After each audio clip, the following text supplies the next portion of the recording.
Bonnie Nagle here. Welcome to Coffee Chats. We're so excited that you have joined us. And I'm here with Nick Honerkamp, the senior pastor of New Covenant Church.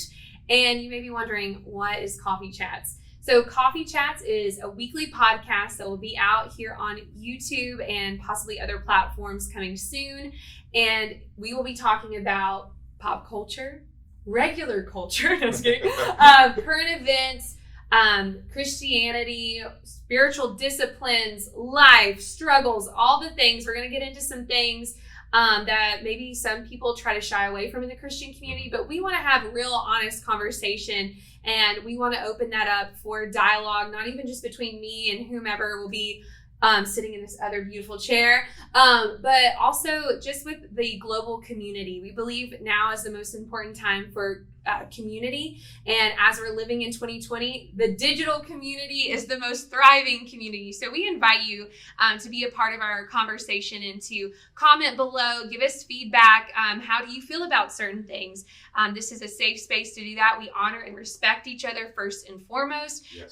But we also believe that it's so important for every person to be heard, and for us to also engage in growing and learning and seeking after the truth of Jesus Christ through biblical context, spiritual context, and through the power of His Holy Spirit. Awesome. So I'm here today, like I said, with Nick Honerkamp, our senior pastor, and we're going to just kind of dive into, first and foremost, what this season has looked like. 2020, a year unlike any other. Let me know, what's it been like? Wow. Well, Ken Burns, the historian that did the series on the Civil War, said there's only 3 events in American history that can compare with 2020, and that was the Civil War, the Second Great War, and the Great Depression. That the trauma that we have experienced nationally and globally could only be rivaled by those 3 events, and there are just so many things. It's just crazy. You have this pandemic, you have the economic issues, you have the racial injustice issues, you've got civil rights and masks and not wearing masks and all those kind of things, 2 hurricanes in the Gulf at the same time. It's just like, it's just what's next, and it's just been crazy. And what it seems like is a lot of people are either really thriving in this season or they're really not doing well. And you and I have talked off camera before, but this season has been really, really hard for me. I am struggling with depression for only the second time in my life. I was pretty tired back in January when we met with our apostolic oversight team, and they had recommended me taking a sabbatical. And then the pandemic hit, and just like people losing graduations and school and all those kind of things, I lost that sabbatical. And in this season, every problem, everything's uncertain. So there's one problem needs 10 solutions, not just one solution. So it takes extra energy, extra effort. Then you got the emotional conversations going on where you're trying not to get in a fight and lose a friendship over wearing a mask or not wearing a mask. And so I've been struggling with depression, and it's been the rainiest year ever. I'm like, God, we should at least get sunshine. And can we trade something for sunshine? Yeah, and so I've been very honest with people that I'm not doing well, that I'm trying to pace myself, trying to get some exercise, trying to get out in the sunlight a little bit. But then on the flip side, there's you. And I was bragging on you because in this season, you're thriving. So tell us a little bit about what you've been doing. Yeah. So when the pandemic happened and we went into like the lockdown, quarantine, there's something in my personality, but there was just something inside of me that was like, I'm going to make this incredible. And I know there's a lot of people who were like, just take this time to like sit back, relax, and stop, which, I mean, you and I both know we're both producers, high capacity, must be doing something. And so at first, a part of me wanted to be like, okay, let's really like embrace this rest and just do that. But then there was this driving force in me because of the last few years of my life struggling with illness and cancer and treatments and all this stuff. I was like, man, if I can focus on one thing, and that is glorifying God through getting my physical body correct, right, whatever, I'm going to do that. And so I began, as soon as that happened, actually 2 weeks before it all kind of shut down, I kind of made that resolve in myself and began chipping away at that. And then when we really got in quarantine, I was like, all right, like, I'm not going to learn Italian, but I'm going to do this, So I'm shocked you didn't do both. I know, right? So I started doing that, and just started feeling so much better, taking care of myself physically, but then also that mental side, just making sure, because I knew this was going to be hard. Yeah. I'm a painful extrovert. Like, it is so annoying sometimes to be as extroverted as I am. And so that the way that I preoccupied that time in that space was to focus on getting mentally and physically tougher. And then in the end of June, I started 75 Hard, which is a mental toughness challenge created by the CEO of First Form, Andy Frisella. And it was 75 days. You can look it up, Google it. But it is a challenge. It's a mental toughness challenge, but there's also a lot of physical aspects of the challenge, including 2 45-minute workouts a day. So I just focused in on that. I was like, all right, God, like, I really feel like this is something you want me to do. And I lost 55 pounds That's between amazing. March and actually, as of this morning, 58 pounds Awesome. since March. But yeah, it was a game changer. I there's certain things where you look back and you're like, I feel so accomplished. Yes, absolutely. You know, I'm a singer-songwriter, and I had an EP come out almost 2 years ago now, and like that was a huge accomplishment. And I feel that same, like, I don't think there's anything wrong with being proud of yourself when you've overcome something. And so this was that for me. And so, yeah, it was different than for you, but I think that that is the thing. We're all going through it differently, but we need each other's perspective. I need to also know when you're hurting, or my brother, my sister, whoever, and know how to champion them. Yep. Because it goes back to, you know, carrying each other's burdens. Mm-hmm. If I'm in a good spot, then my job is now to also be like, all right, Nick, like, you got this. Like, I believe in you. I want you to go rest. I want you to go on sabbatical. That's like what gives me joy, is knowing that you're resting. But then vice versa. If you know, like, okay, she's thriving and like, this is good, then I'm just going to keep saying, like, go for it, go for it. And I think that's the element of community that sometimes is lost in the American society, because we have a spirit of competition. Yeah. And so for me, it's like opening my eyes to how can I champion and cheer people on when I'm thriving and also when I'm not. So you remember the sermon that Lukas preached a year or two ago, that the church is supposed to rejoice with those that rejoice, and we're supposed to mourn with those that mourn. And he says we get that backwards. If somebody's mourning, we want them to change and get happy. and I'm bad for that. I know. And so I've been okay with not being okay in this season. And one of the benefits that's happened in this season is I can tell really quickly the activities and people that drain my energy and the activities and people that increase my energy. And that's helpful, because as high producing people, we're always we just overcome the next obstacle. We just get through it. We figure it out later. But in this season of the gym is an area that I thrive in. I love going to the gym. I love my gym people. The gym's got shut down. Trying to exercise on my own has been hard. But in this season of having less energy, I pay close attention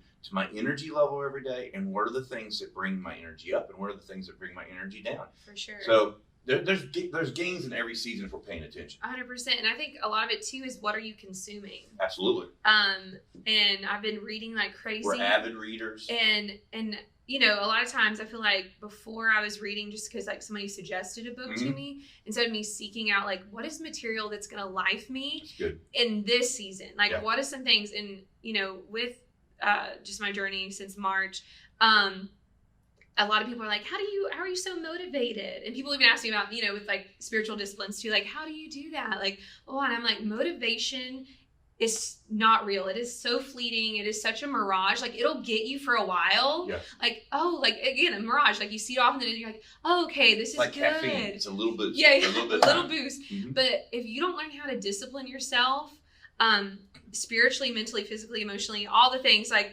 you'll keep failing. So the crazy thing is I have two disciplines I do every single day, no matter what. And that is, I'm reading the chronological Bible straight through, and I have 3 or 4 different affirmations that I read about myself, that I read over myself every day to remind myself of my goals, who I am in Christ Jesus, and those kind of things. But what's wild is, in the pandemic, I get stuck in Jeremiah and Lamentations, and I'm like, another 3 weeks before I can get out of this. Yeah, and again, but though there's something to be learned. Like, there's a reason like it fell right there. Yeah. You know, and especially Lamentations, it's like, okay, well then what do I need to limit right now? Like, what is it? But I should write a lament. You should. Jenny Murray, our worship pastor here at New Covenant, she like feels called to write laments, which again, it's so funny, for me, I love like emotional music and that kind of thing too, but it's hard to write. Like when you really get in the depths of lamenting, it's hard to see that in front of you. Well, Allison Frost took a course on how to write laments. Yeah. So she was trying to tell us on, how to do it. And I'm like, okay, it's one thing to know how to write a lament.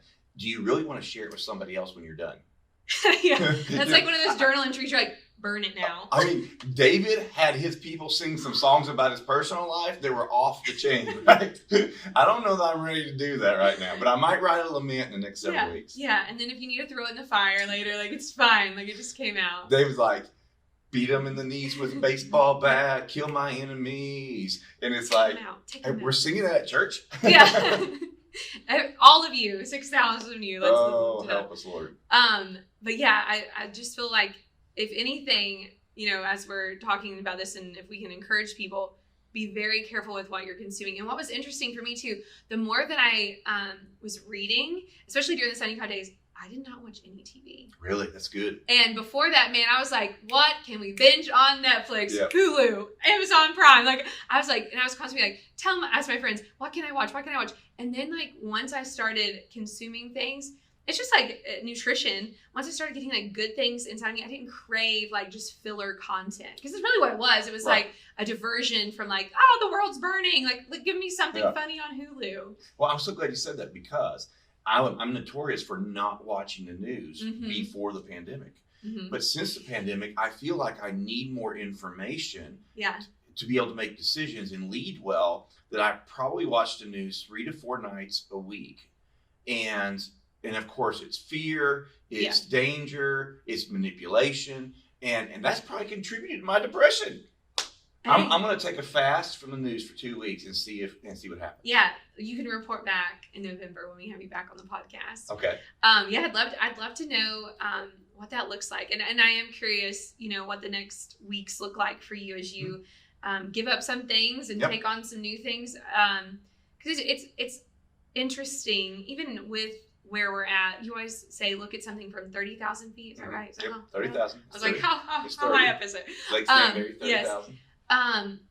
And then take inventory, because I know for me, especially if I'm like ever in like crisis, stress, panic mode, you only see like you are so consumed with just that thing. And so when you can step outside of it, it's incredible. Mm-hmm. Oh my gosh. Again, perspective. Well, for me, there's 4 different levels of conversations I'm trying to have. Mm-hmm. On Sunday mornings, I'm trying to stay on point around the cross, Jesus Christ. I'm not talking, I try to stay away from politics and all the other things, because I'm representing a whole group of people, a family. And I want to say, whatever I say, I want it to represent the bulk of the flock, the majority of the people that make New Covenant Church their home. Then the second rule I try to operate by is not stand up for something, for some issue so forcefully that I ruin relationship with somebody else. I'm quite comfortable disagreeing with somebody, but I want to stay in relationship with them. Then there's times like these conversations where I'm not Pastor Nick Honerkamp, I'm Nick Honerkamp, and you're M, and we can sit here and banter, and we like to play off each other's energy and not knowing what the person's going to say next. You're going to throw out a Kanye thing, and we're like, and so we get to have share our opinions a little bit more, and then. I always feel like the fourth thing is I feel like that we have to speak from a place of love. Mm-hmm. And I feel like in this season, because of the fear, the uncertainty, a lot of folks are speaking more harsh than they would, more fearful than they would. Mm-hmm. And we have to get back to love, because you can have all kinds of conversations, for sure, but it's got to be founded in love. And if we can stay there, we can talk about anything. Oh yeah. Well, and as you and I both know, we've both been misquoted over the last few months. Absolutely. Misunderstood. Judged. Whatever that may look like. And, just in the spirit of transparency, like, and I try to do this too. If you do misunderstand, and I feel like our staff culture has a good place at this, like, what I heard you say was. Yeah, we clarify a lot. And I think that's important, especially like you said in this season, because anxiety is high, fear is high, all that kind of thing. If I can just stop and say, hey, Nick, I heard you say this, and I'm not sure how you meant it. Yeah. Like, just can you repeat? Can you elaborate? And that kind of thing. It's amazing what will happen when we go to the source. That's a sermon too. But a good sermon right there. Yeah, like instead of just, and I don't know about other people who may be listening or even yourself, for me, sometimes if I have a negative interaction, I will sit with it and like replay it. And then I begin to write my own narrative. Yes. Because that's what the enemy wants. He does. And so instead of me just going like, hey, Nick, like, I felt like that was a little harsh, or I think I misunderstood you. It's so toxic of us to then just keep replaying it instead of just like, all right, I'm going to go to the source. I'm going to get this done with. And I understand I'm a confrontational person. So for me to say this, people are like, that's easy for you. Yeah. But I think there's also a level of maturity that we can gain, no matter our personality types, no matter if we're non-confrontational, confrontational, whatever that may be, to clarify.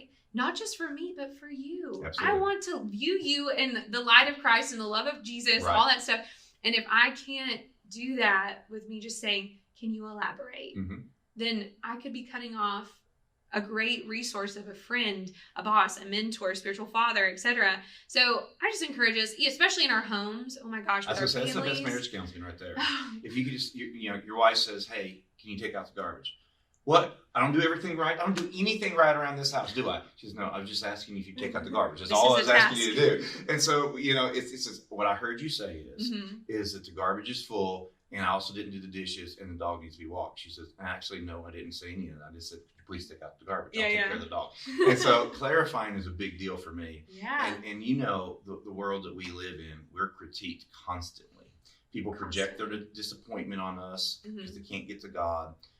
We get judged. People make up stuff and assign it to us that we didn't say, we didn't do. Yeah. And we have to keep our hearts clean. Yes. So we don't react to those folks and do damage. Yeah. And because as pastors, both of us are pastors, we represent the Lord. And there's times that I've overreacted and I did not represent God's heart. And when we hurt somebody, it has that God element to it. Yeah. We have to be careful about that. And I think with that too, for me, is also making sure that I do have people in my life that I can vent and process. Be yourself. with. Yep. Because there's been several things happen over the last 6 months where I wanted to fire back. I mean, if you know me personally, I'm a quick tongue. Yeah. Quick tongue.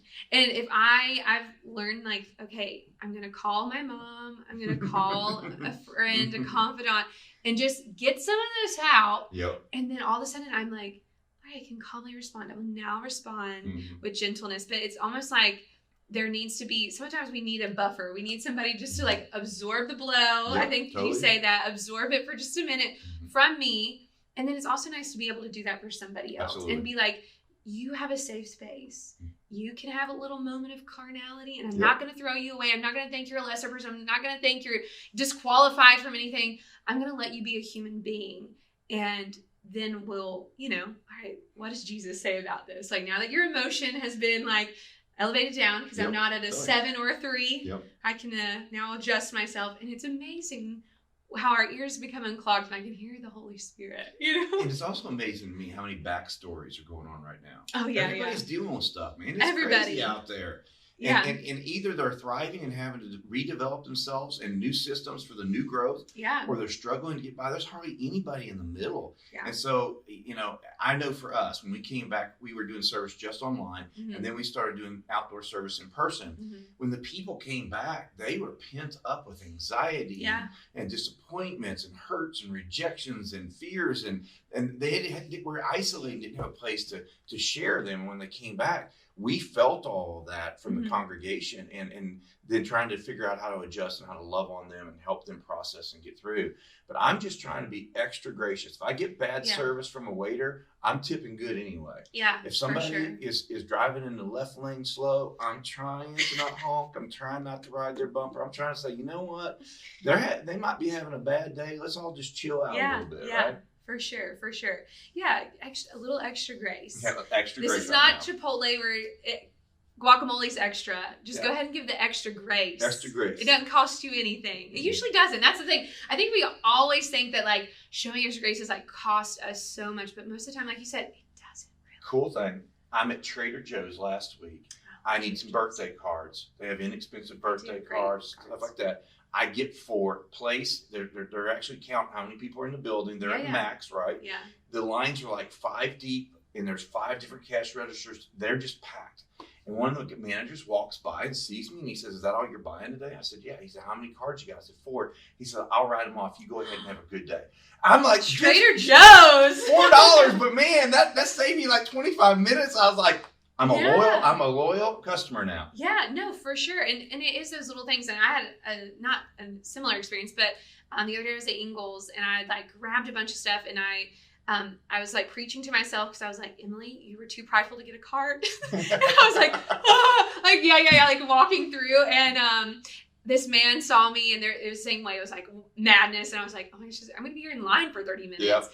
And this man in front of me was like, he looked at me like, "Girl, like I see you," and I'm like, and he's like, Go in front of me, go in front of me. And I was like, "Thank you so much." And then he gave me his little, like, I didn't have my discount card for the grocery store. He's like, "Use mine." I'm like, "Man, you have like," I turned around, I was like, "You have blessed me so much today. Thank you so much." He's like, "I've got nowhere to be. Like, you're good. Like, have a great day." And I was like, humanity! Like, and also you like go skipping out, and like all of a sudden the sun is shining bright just because somebody was nice and like thoughtful and compassionate. I haven't seen humanity in 6 months. The sun is out today. Like, it was crazy. Wow, crazy. And they say, the same thing. And I'm just encouraging y'all. These are great little things to do. I was in line at Dunkin' Donuts before Sunday morning, which I always get a cold brew. If you know me, like, I love to be zipping on a Sunday morning. There's nothing better than just to be like full of energy. So I always get a large cold brew. And I got to the front, and the girl's like, "Somebody paid for it. The guy in front of you paid." Wow. And I said, "I want to pay for that person." She's like, "This has been going on for 10 cars. Wow. And I was like, "I love it." Like, and again, that just awesome. made my day. And I was like, again, those little moments where, because we feel so divided in our country, it's like those little moments where like we are together. Even if it was just like writing off a few cards, or like buying a coffee, or letting someone get in front of you. All those things, it's just like, okay, we can, America, we can do this. We can. Do you know what me and Andrew Holland did early in the pandemic? No. Dunkin' Donuts was brand new. Oh, yeah. Right? Mm-hmm. And there's a Bojangles across the street. So we went in one morning and bought several dozens of donuts and took them over to all the Bojangle workers, and bought several bags of biscuits from Bojangles and took them over to Dunkin' Donuts and said, "Bojangles wants to welcome you to the corner." And it cost like $35, and we fed all the workers in there, and they were happy and all that stuff. I love that. Yeah, it's, again, those like tiny little things that doesn't cost, I mean, $35 to like have somebody's day turned around, and they can believe in hope. They can believe in community, and now we're not just out here trying to rip each other's heads off. Like, that's incredible. So, can we talk about Holy Hybrid? I would love to. So, I'm going to let you really take off with this one, but Holy Hybrid is our sermon series that we're in the middle of right now. And I would just like Nick to kind of expand on how the Lord gave you that, and what Holy Hybrid means. Okay. So, early on in the pandemic, one of the amazing things that I did is I encouraged our staff to delete every appointment from their calendar, because we didn't have office hours anymore. We were sheltering at home. Mm-hmm. We didn't know what kind of meetings we were going to need. So we just delete everything you can delete. I literally kept one appointment, and that was the Global Leadership Summit for August. It's the only thing I kept on my calendar. And I started thinking about what's going to be different when we come back. Our office hours are going to be the same. Our meeting time is going to be the same. What's going to be different? And in this time of uncertainty, we don't know. Everything changes every day, every week. And so we've had to just use our leadership. And then some things started to emerge. Mm-hmm. And so some of those things are, so Holy Hybrid means, what are the things in the church world that are going to be different moving forward, that are going to be new pillars that we can count on? And one of those things, and a hybrid is when you take two things, like if you mate a horse and a donkey, it creates a third thing, a mule. And so we're not in either or anymore, one size fits all. We are in both and even a third option. Yeah. And so the new norm, one of the parts of the new norm is one size does not fit all. What does work, we're going to have to come up with unique strategies, like we're doing an online service, we're doing an in-person service, we're doing watch party services. one size, we can't just do an 11 o'clock service. I hope y'all come and see us. Right. That ain't going to work anymore. No. Now what we're going to have to do is be aggressive in how do we come up with strategies to reach other people. We live in the church world, and I can tell you 12 different strategies churches are using right now to try to reach their people because every church is different. So in this season, I'm trying to pull out what are some of the new norms. For instance, we didn't value gathering as much as we value gathering now. Whether you're an introvert or an extrovert, man, we need people. Yes. That is something that we're starting to value is we need to be together with our people. So that's just a couple of things that we've been talking about is what's the new rules look like as we move forward. You're going to have to pull multiple offerings. You're going to have to get know people by name. The only way we're going to deal with racism, for instance, racism is a generalization. Mm-hmm. Any kind of generalization of a group of people we put on everyone in that group. Right. And the way we're going to beat racism is for us to have individual relationships and treat each person with love and dignity and the way they want to be treated, mm-hmm. and stop seeing them as a generalization, but as one human being who has their own likes and dislikes. That's a new thing in this season we're discovered that we didn't know before. Yeah, and it's crazy that that's controversial to me. I mean, we have been stunned. We have been stunned at how controversial that has been. I literally was telling somebody the other day, I said, all I have said is that Black lives matter as much as any other life. Yeah. I'm reading books to see if there's racism or white supremacy in my heart, and I found a little bit of stuff, and I've repented of that. Yeah. And number 3, that I'm going to do everything I can to do positive things to add to the culture and to help deal with the issue, because only non-racist white people can deal with racism. Right. That is all I have said. Yeah. And yet we have lost peoples over it. Yeah. We've had people mad at us. People have went after us. Called me a stupid millennial. Fun stuff. No, but I mean, it's true. I'm shocked. Yeah. And like people that you, and I think that's the thing too. I have to guard my heart because I mean, I'm a high justice person, and I have friends from all over the place, different races, different backgrounds, all this kind of stuff.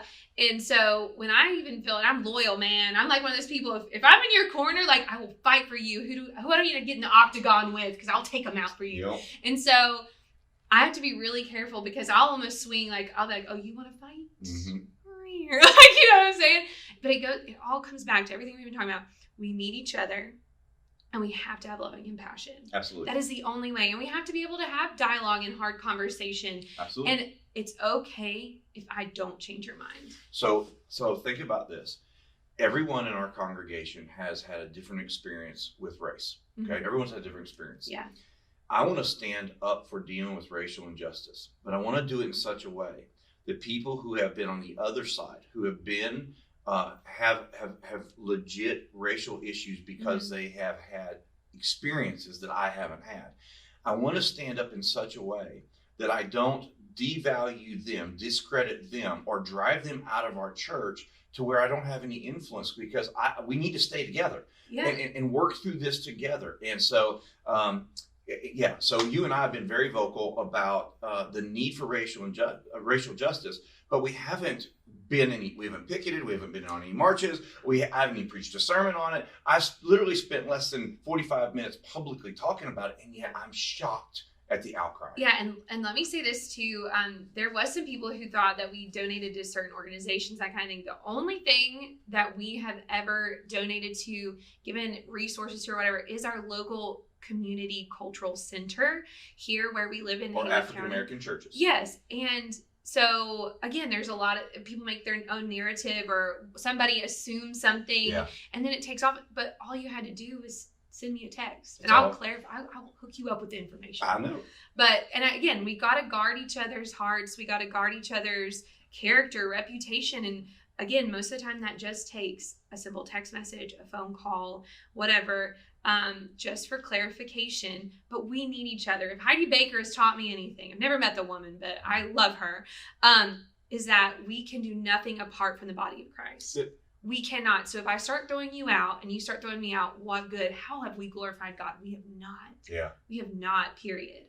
And unfortunately, I feel like Lee Cummings from Radiant Church in Kalamazoo, he said, I feel like the American church has lived under a bubble. And it's the American dream bubble. And so the American church is like, rest of the world, why don't you just do this and prosper like we're doing? And then COVID-19 hits, bubble bursts.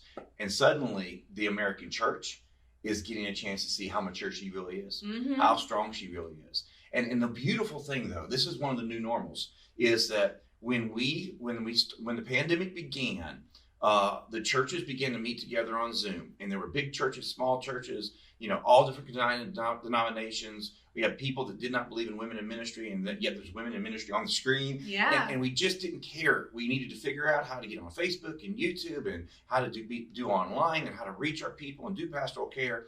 And so we basically all shut down the same way. We all stopped doing service the same way and started going onto a digital platform. As we began to then come back in person, then everybody started doing it differently. But we had built a relationship with each other where we're like, hey, I did an outdoor service. Well, tell me about it. What happened? Because we're getting ready to do an outdoor service. And we began, like, you were one of the people we shared with other pastors. You're a communication pastor. You're our youth pastor and our communication pastor. So we took our IT people, we took our communication people, took our security people, and we just shared them with all the churches in our area. And for the first time, some of these churches are actually doing outreach together, actually funding projects in the community together. We were not working together before the pandemic, but we are now because we're trauma buddies. We've trauma bonded. We're trauma buddies, and we're not giving each other up now. Right? No, yeah. And it takes that sometimes, is that desperation or not having a solution, and then somebody comes on. It's like the Good Samaritan. Can you imagine the mind shift when he was the only one? The one that you didn't think would help you. Don't you know your heart is so softened? Like when somebody sees you in crisis and you at first are like, I had nothing to do with them. And they're the only one who will stop and help you. Suddenly, all of a sudden, it's like, okay, I've prejudged. I've made these boundaries that are toxic actually, and I've got to change that. And I think that's where we're at, is being like, oh man, we need everybody. Yeah. And even if they totally disagree with me, even if it looks totally different than what I had in mind, I still need, and that's even outside the church. Like, this is people in general. Like, we have to love people. We have to hear their story and have compassion no matter who they are. They are a human being, and Jesus does love them. Absolutely. I'll tell you one more thing that I've been paying attention to. I sort of led like the pillar of cloud and fire. Like that was my leadership style. It was like, okay, we're at 30,000 feet, but where are we going? We sort of have a game plan. We're making decisions, and all that's great. We pretty much know, where we're going. We know the rules. Yeah. And then COVID hits, and then now there's all this uncertainty. So I've lost that pillar of cloud and fire. So what I've had to do is I've started looking into the book of Revelation. I've been looking way ahead and say, okay, I don't know what next month's going to look like. Is there going to be 4 hurricanes in the Gulf? I don't know. But I do know what the end of the book says. So I've been putting that as my North Star and said, okay, how do I navigate our church to look like the church that overcomes the evil one by the blood of the Lamb, the word of their testimony? They didn't love their life to the end. How do I do that? So I've been doing a study on end times. Yeah. I've been reading the book of Revelation. I've been saying, what are the solid things I can hold on to and to pull us into that right there? And I think that's a new norm. Yeah, absolutely. And reminding yourself, Jesus wins in the end. There you go. Like, if nothing else, I can anchor myself. Like, Jesus wins, and I'm his, so I win. You know what I'm saying? Like, no matter who wins the election. Yeah. Oh, can we imagine? That's crazy. Well, Nick, I appreciate you so much coming on Coffee Chats. It's always a joy to talk with you and have these conversations. And we look forward to hearing from you in November when you're back as one of our guests. Friends, you will be able to follow along here on YouTube. Look for some more social media stuff coming out with Coffee Chats. We'll keep you up to date. And we're going to constantly be getting better. You may see some things changing on our set, some lighting, some cameras, some things. We're going to constantly try to make this the best it can be. Like I said, please comment below. We want to have dialogue about this. We just ask that it is always loving, respectful, and honoring. If not, I have the power to delete the comment. We won't censor you, but we believe in love, okay? So let's all be respectful and kind. And we will see you next time on Coffee Chats. Have a great day.